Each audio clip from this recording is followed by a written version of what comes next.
welcome to West Hill Golf Club here in Surrey, where today we're out testing Benross's new range of HTX drivers. There are two in the range. There's the HTX and the HTX Type R, and I will talk about the performance and the difference in the performance between these two drivers. But before I do that, just a quick word on some of the similarities, the technology that's common in both drivers. Firstly, there's this CT response channel that sits just behind the face. Now, it's a piece of technology that you'll find a few of the manufacturers using. Titleist use an active recoil channel just behind the face. It's something that TaylorMade have done as well. And effectively what that channel does, it ensures that when you strike shots a little bit out of the heel and a little bit out of the toe, you don't see a drop-off in ball speed. No drop-off in ball speed means effectively the same distance for shots struck all over the face. So effectively what you're doing is increasing the size of the sweet spot and making the driver more forgiving. Now, another similarity between the two is a manufacturing process. Now, I'm not even going to begin to describe what that manufacturing process is, but I'm led to believe that it makes the crown thinner in both drivers. That effectively means that Benross can move the centre of gravity lower in the head. And it's the differences in those centre of gravity positions between the HTX and the HTX Type R where you'll see the biggest difference in these two drivers. So in the regular HTX version, the centre of gravity sits a little bit further back in the sole.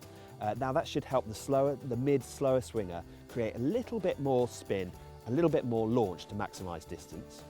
For the faster swinger, the HTX Type R moves the centre of gravity further forward, and that really helps keep spin down so that you get that perfect combination of high launch, low spin, again, to maximise distance. So how did they both perform? Well, we had the GC2 launch monitor with us here on the range, and the first thing to say is that the differences that Benross say are in these drivers are certainly there. That was noticeable not only through the numbers that we were getting on the GC2 launch monitor, but you could see it immediately in the ball flight. This one flew a lot higher. This one has a really quite powerful penetrating ball flight. That's certainly what I noticed about it.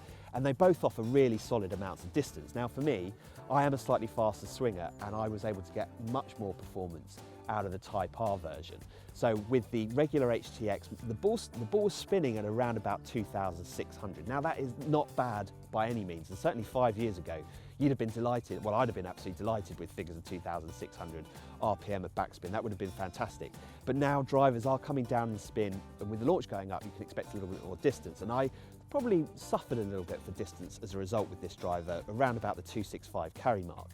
Whereas with the HTX Type R, the spin was down at 1,900, and I was able to carry, I think I had carried one at 280, 285, something like that. It's great distance no matter what driver I'm hitting. The fact that it's not a premium driver is absolutely superb. The other thing I'd say about both of these drivers, and having hit quite a few shots with both, is the stability of the ball flight, which I think comes predominantly from a great shaft that Benross have got here. They've gone for a Kurikaji shaft by Mitsubishi. It's a shaft that you'll find quite a lot of the premium manufacturers using, and it's just the stability of ball flight that you're after. I think it's well worth testing anyone who's in the market for a new driver in that mid-price point bracket, because the combination of a great head and a very solid shaft offered me certainly excellent performance. So as I say, two fantastic new drivers from Benross. There's the HTX and the HTX Type R. The differences between them are marked, so if you are going to test them, I would suggest you test both. There is a difference in price. So the HTX is at 129 and the HTX Type R is at 179. So a little bit more expensive, but there is enough performance in both, certainly, to warrant the price tag.